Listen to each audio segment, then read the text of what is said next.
His fellow progressive Elizabeth Warren, the senator, agrees.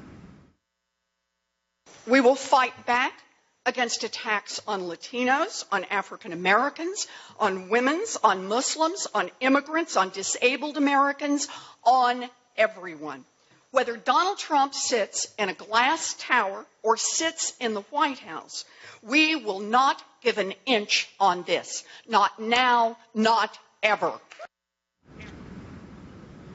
All right, let's talk about this. Adam Green is a Democratic strategist and co-founder of the Progressive Change Campaign Committee, and Matt Bennett is the co-founder of Third Way, a centrist think tank. He also served as a deputy assistant to President Bill Clinton. Welcome to both of you. Thanks. Thank you. So, Adam, I'll start with you, because what I heard, it sounds like it's going to be an all-out war, and that's, some people might say, that's going to rile up these protesters across the country even more. And do we really want to go there yet?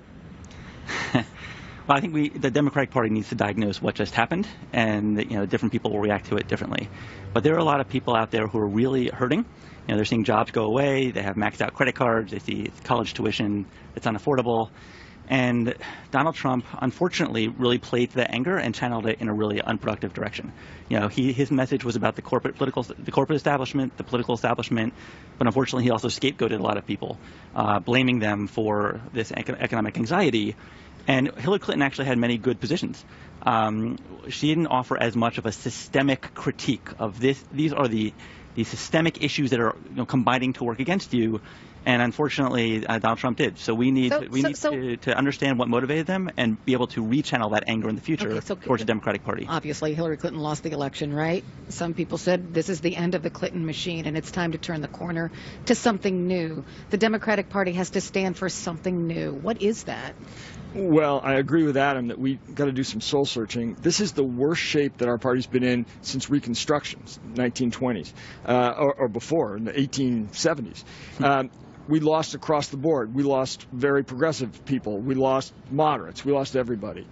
We got to figure out what the problem is, and we think part of the problem is we're not talking about the things that are most urgently important for the people that voted for Trump, and that is jobs for themselves, jobs for their kids. They need to feel the dignity of work and to be relieved of the economic anxiety that they're feeling about technology and globalization taking away their opportunity to live the American Well, here's what I hear when I go home, because I come from the part of Ohio that voted strongly for Donald Trump. Working class Americans. What they hear when they listen to Democratic candidates is, you know what, they're going to help every minority group that's out there, but they don't really care about me. In fact, they see me as a problem. They see me as a racist. Why would I vote for them? Mm-hmm. Well, that's what I was saying. I mean, people are hurting, right? People need jobs. People want their own family. But as far as the Democratic messaging, how do you change it to convince those working class Americans that that's not true of the Democratic Party? That is the question of the day. That is the question that, whatever wing of the Democratic Party you're from, we're all going to be jointly exploring that. But where it will land is some version of a systemic critique, talking about these large forces that are unfortunately hurting a lot of people.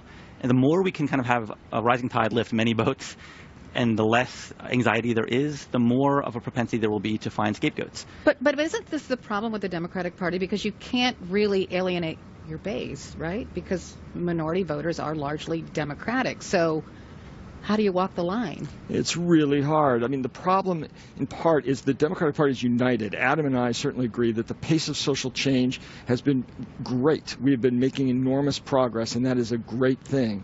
But it has made people, it has put them off balance in parts of the country where they're just not prepared to move quite as quickly as we are in the cities. And when you combine that with deep economic anxiety, that makes people retract. And if you suggest to them that we think you're a racist or a bad person, because some of Donald Trump supporters are, I mean, we saw it in the previous segments, but most of them are not, we have to communicate that we respect who they are and that we need to reach out and help them too. Okay, so let's talk about the for Obama and for Trump, right? So they have economic anxiety. Mm-hmm. So let's talk about the Democratic bench. Like who's on the bench that could, jump into that face of leadership in the Democratic Party? Somebody say Elizabeth Warren? What was that angel that just came down?